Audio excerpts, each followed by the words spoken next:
So this is where I left off, and let's look at our Canvas course. So from our course, if you click on the Google Drive link now,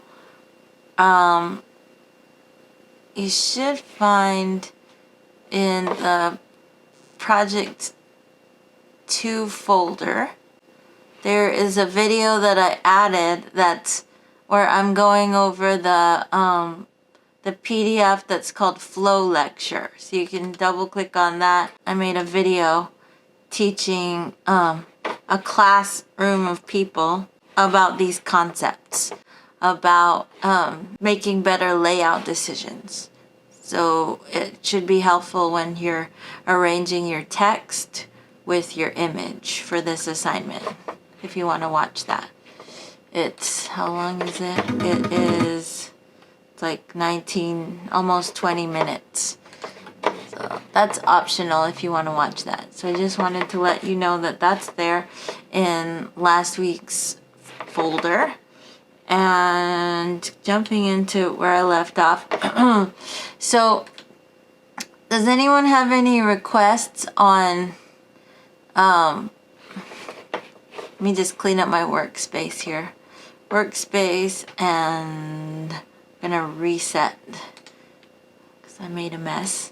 Okay, does anyone have any particular requests on seeing me demo anything on the, like, in the photo that might be helpful, like how to do something in particular from where I left off? Or do you guys pretty much, do you guys feel like you get it? You get what to do with creating shapes based on what you see? Or is there anything in here that would be helpful to look at? Professor? Uh-huh. Can you, like, show how to make shapes and stuff like that? You want to see how to make shapes? Okay, so the way that we're working, how we've been working is I'm highlighted on vectors, and then I take the pen tool and I go over a shape that I see where there's a lot of similar colors. So I'll go over like the top lip, and I'm going to show you the method that I have been using, and then I want to show you another method that you could use.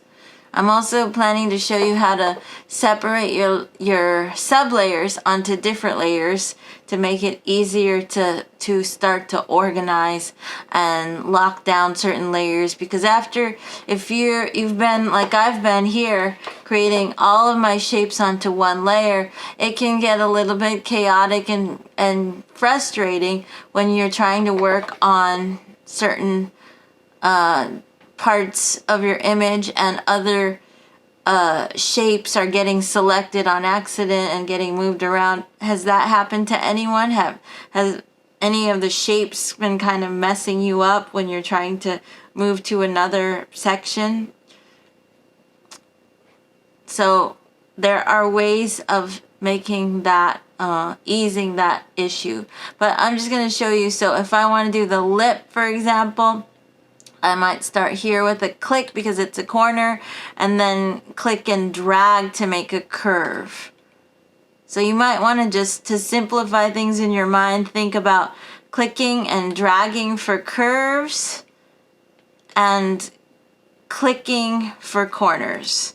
That's one easy way to think about it. But here maybe I'll do a click and drag and do something a little more advanced, where I will hold down the Option key to toggle into the anchor point tool, where I can then drag this handle up so that I have a corner between curves. So now I have this sharp corner between my curves here, and then I'll click and drag. Click and drag here, click and drag here, and maybe I'll just close my shape there. And then I'll just take my eyedropper and give this shape a color. So I'll click in there. Okay, so that's how I've been working, where I have the photo on top locked, and I've got the vectors, the art, underneath. Now some people, and then I can just click the eyeball off on the photo layer to see my progress. So I see this is the shape that I made. Now some people prefer to work in a different way. I like to start out this way at least, but let me show you another way that you might want to work. So the other way to work is if you put your vectors above your photo. So I'm going to just drag my vectors layer above my photo. Then what you can do is you can turn your photo layer into a template layer. If you double click on your photo layer, then you can actually set it as a template. So if I check mark template, then it's going to automatically dim down my image to be 50% in opacity. It's sort of like a regular, this is a little different than changing the opacity. It's specifically setting the template to a lighter opacity for the purposes of working with it as a template, and you'll see why it did that in just a second. I'm going to say okay there. And now if I turn off my vectors layer, you can see that's looking at the photo with the dim down view. You can double click on it on the template layer at any time and change the opacity. Like if I want it to be at 100%, I can change it to 100%. That's the 100% view. But by default, a template layer dims down to 50%. And you see now it no longer has the eyeball. It has like this, looks like a TV screen. That indicates this is a template layer now, but I'll make it back to 50% the way it was. And the reason to work this way is so instead of going back and clicking the eyeball on and off like I've been showing you, now what you can do is you can use a keyboard shortcut, which is the same as going to view and choosing outline, but the keyboard shortcut for doing this is Command Y. So see how I can go to view and outline, and then it's gonna show my vectors as just outlines. And then if I go back to view, notice it now it says GPU preview. The GPU stands for graphics processing unit preview. That just means it'll preview back.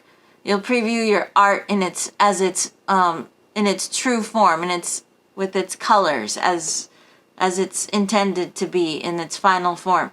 So when I click back, then I see my artwork again as art. But what you would do is you would use Command Y just to save you time to flip back and forth, and it shows all of the shapes that you've done so far as outlines, and some people prefer to work this way. So I'm just toggling with using Command Y, and maybe I should put on the light here and show you what I'm doing. So I'm going to go here and pin my video and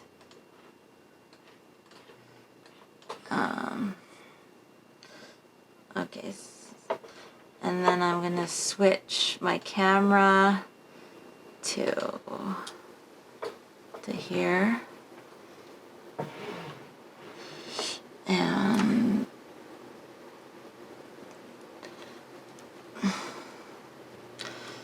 turn me right side up here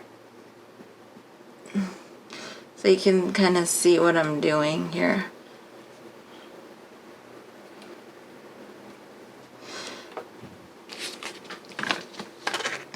Okay, so can you see when I press Command Y? Oops, I gotta get back to Illustrator here. Okay, so Command Y, I go back to outlines. And Command Y again, so you can toggle back and forth like that. So it gives you the option to use a keyboard shortcut to toggle and go back and forth. So some people like to see all the shapes they've done so far, and then to be able to draw this way. So now to drawing this way, I'll take my pen tool, I'll highlight back on vectors, and let me zoom in with Command plus, and then I could make the other lip. So I could click, maybe click drag here, maybe click here, click drag for a curve. So this is working the other way. Maybe I'll do a click drag here, and click drag here and close my shape, and then I take the eyedropper, and even though the image is dimmed down, it's still gonna pick up the colors, the actual colors that are in the image, and then I can hit Command Y to see the progress of what I've done. And then I can do the teeth, so I can go click, click drag, maybe click, click drag, and follow what I see here in the teeth. Click drag and then option swing, click drag and option swing, click drag, click drag, click drag for curves. And I might decide, oh well, the teeth should be underneath. Let me just use my eyedropper and give it a teeth color. And then I'll hit Command Y, and then I'll decide, well, I guess I went out of order, so the teeth should be underneath. Let me flip open my vectors layer, and then what do I do if I want the teeth to be underneath? I can use Command, use Command left bracket. And let me select my teeth, Command left bracket, and just Command left bracket, and see how it's moving down the stack till it goes down where I want it to go, or up where I want it to go. Now it's in front of the lips, but I want it to go back underneath the lips. I guess it's underneath the lips now. So you can move your layers around that way. But I have a lot of little sub layers in the vectors layer, and I want to start organizing this and making these layers separate, because that's going to make life a lot easier if you start to organize your layers and separate them. So let's talk about doing that. So in your assignment, let me look in the assignment here, project 2 assignment. On the second page where I show you I give you the steps to setting up your document, I have a step 9 at the end, which has 3 different methods for separating your sublayers or your objects into different layers. So let's look at how to do that to get organized. So I'll start with this method here, the paste in place method. So what I like to start with is the background and build up from there, build from the ground up. So I'm going to make a new layer. You can make a new layer by clicking the plus at the bottom of the layers panel, or you can click on the little flyout menu here and choose on the top options flyout menu on the layers panel, and then you can click new layer, and I'm going to name this background and click OK here. And I want the background to be under the vectors, and notice it has the same color, it's given the same color as the vectors layer, so I probably want to change the color maybe. So I'll double click back on the layer to get back to the layer options and choose something else, like maybe the light red. I'll say OK. Okay, then I want to start putting objects on my new layers, because right now the background layer is empty and I have a background shape. You might have more than one shape back there. If you wanted like a more detailed background with scenery or something, then you would select all those layers and all those objects, you would select and send them to the background layer to get organized. So but in my case here I only have one square, and that's fine too. if you want to just keep your background plain. So I selected that one square, and let's look at the steps for paste in place. Select your object or object that you want to send to another layer. Create a new layer, highlight it. So I created a new layer already, and I selected my object that's on the vectors layer, but I need to highlight the background layer. So I'll click to highlight the background layer. Here, let me make my, go to panel options and make my layers large. So the background layer is highlighted now. And then what? What next? And then what I'm going to do is I'm going to cut and paste, not just a regular old paste, but paste in place. I'm going to cut and paste in place my selected object onto the new layer that's highlighted. So my layer, my object is already selected. And where is it? What layer is my background object on right now at the moment? Can you tell? It's sorry? Yes. Vectors? Vectors, that's right. And you can tell that because it's color-coded green to match the vectors layer, and it's got the bounding box lit up around it. And on the vectors layer, there's a little box indicating that there's an object or objects selected on this layer. But this vectors layer is not set as the current layer at the moment. I highlighted the background layer, which is now set as the current layer. So whatever I paste is going to go onto the highlighted layer. So I'm going to cut. You can do that by Command X. So Command X, which is the same thing as Edit, Cut. On Windows, that would be Control X, right? So Command X to cut. Wait a minute. Did it cut it? Try that again. Command X.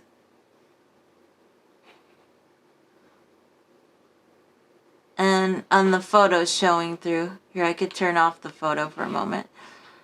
And so I cut the background shape, and now I want to paste it. But I don't want to just paste. I don't want to use Edit, Paste, or Command V. I want to use the one that is Paste in Place. So you see under Edit, you hover over Paste in Place, and there's a shortcut for that. What's that shortcut? Can you guys read it? Shift Command V. Very good. So on a Mac, that would be Shift Command V. On Windows, that would be Shift Control V to paste in place. It's a good one to memorize. So Shift Command V, and it pastes in place exactly where it was, but now it went to the background layer because the background layer was highlighted. So that's an easy way to select objects from one layer and send them to another layer in the same exact spot that they were placed originally, but now they're on another layer. So that makes it easy for me to then lock down that whole background layer. So I can click lock, and then I can make another new layer. So whatever layer you have highlighted, when you make a new layer, the layer goes above the highlighted layer. So I'm going to try that. So maybe I want a layer that I call the face. So I click new layer here, and then I'm going to just call this one face and say okay. And so everything, all the shapes that I want to put on the face layer, then I want to select them. So there's a shape there that I want. I also want to check that everything is unlocked. So when I go to object, I want to just click unlock all, if it's grayed out, that's fine. That means that there are no sub layers that are locked.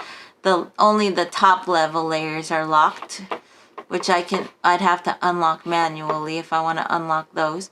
So I want to select out my face shape. So I'm going to select the face with the mesh, and I'll hold down Shift and select this little shape here that's a shadow on her face.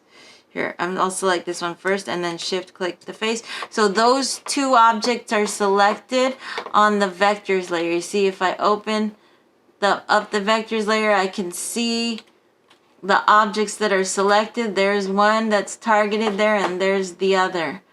But I don't want to have vectors open. I want to keep it closed. And I want to highlight the face layer.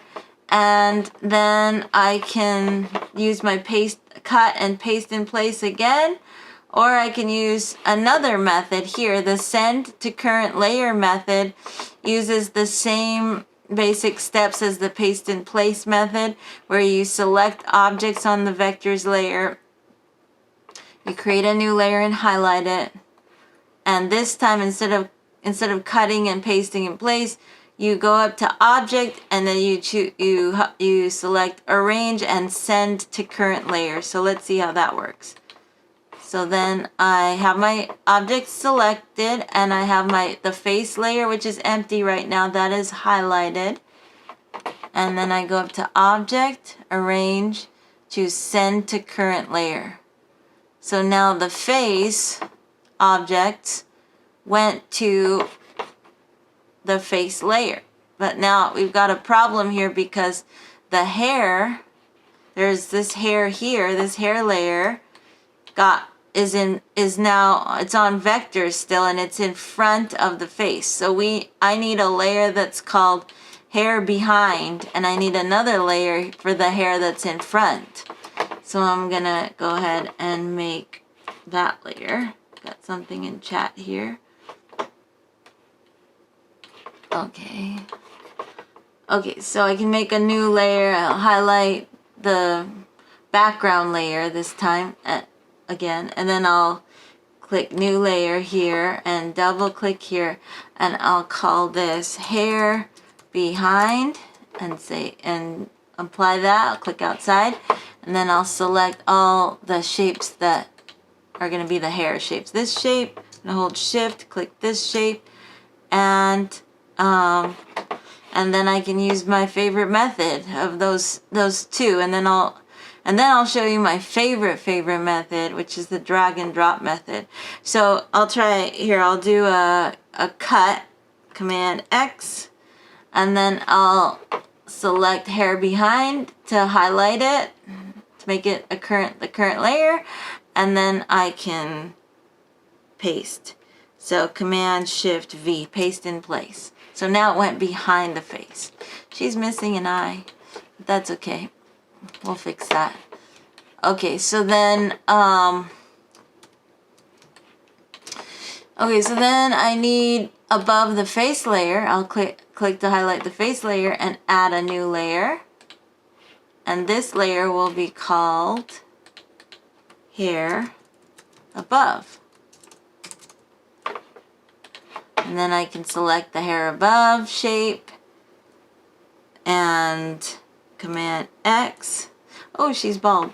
And then highlight hair above, Command Shift V.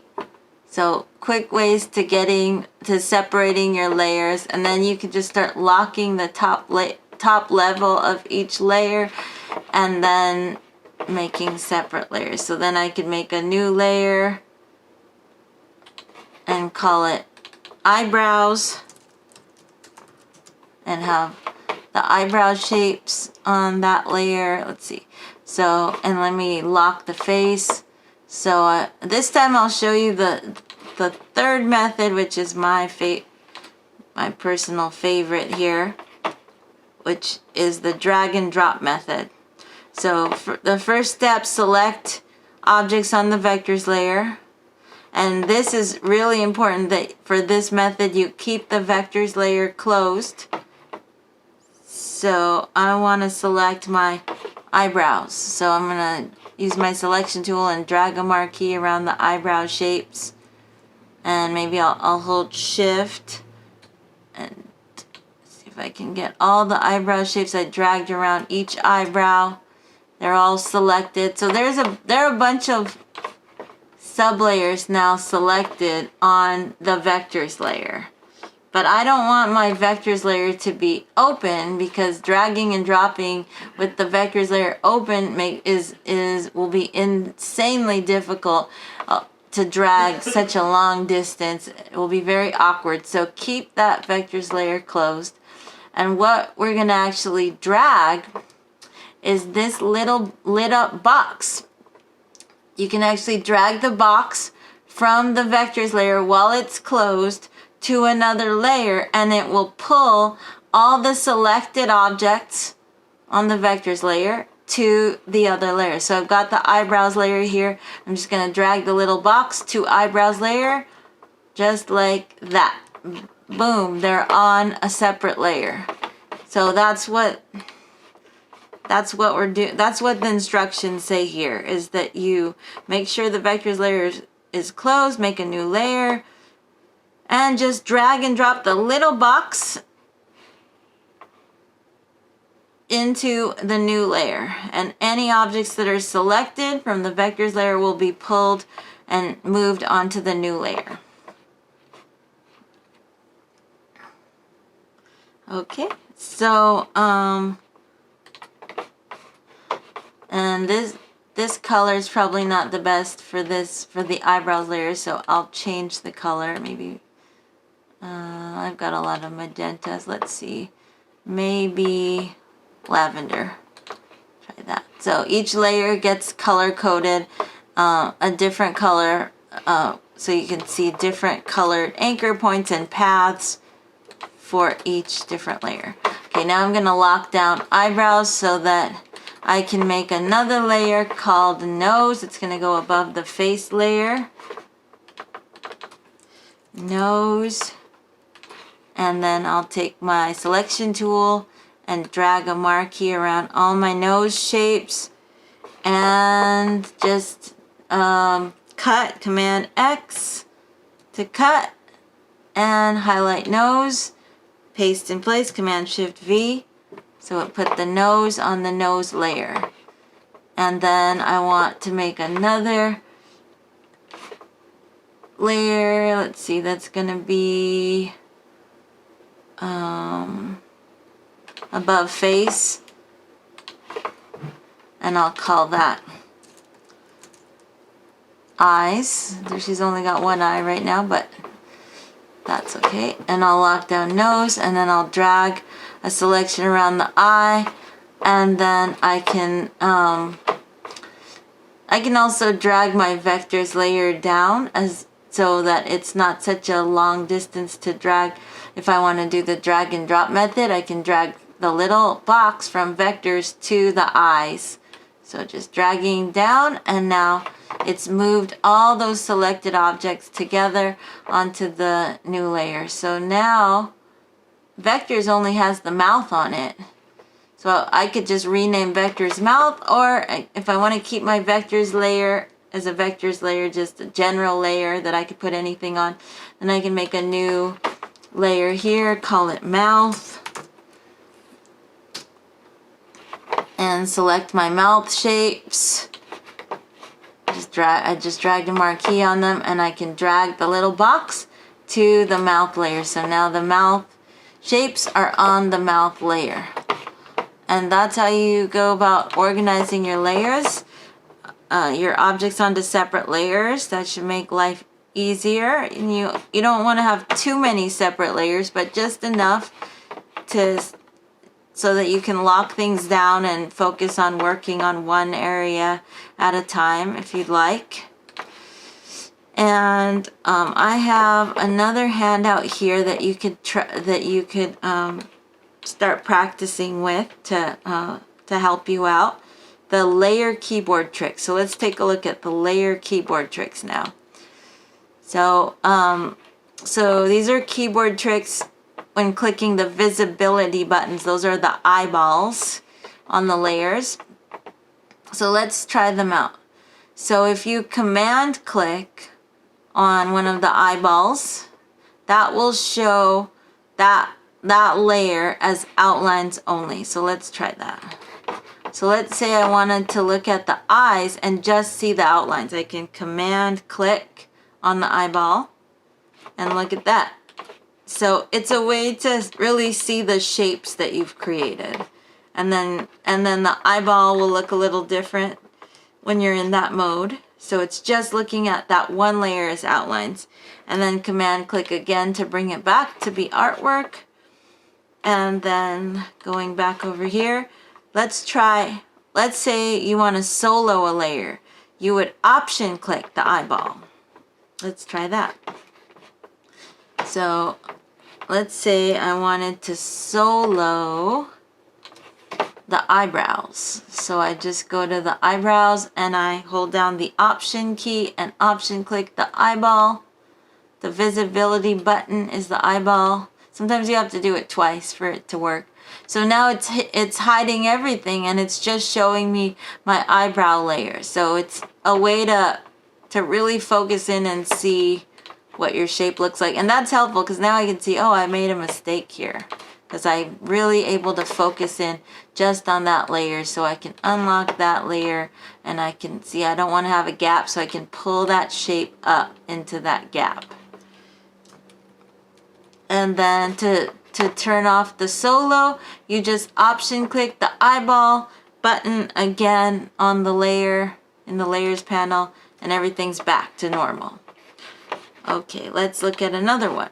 So these are tricks you can try out and get familiar with.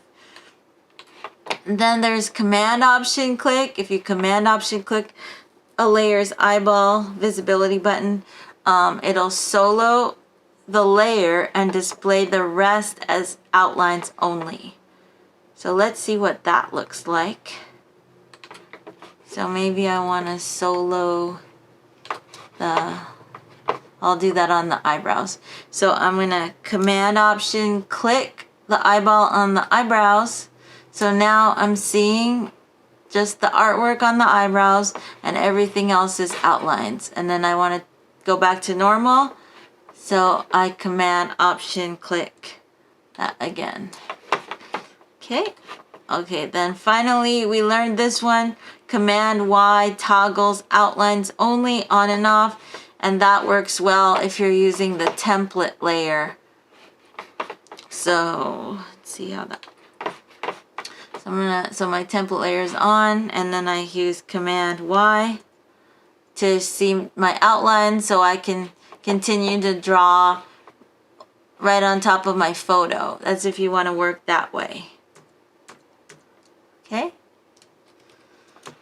All right. Command Y. So that's just ways of working and organizing your layers. I'm going to save this.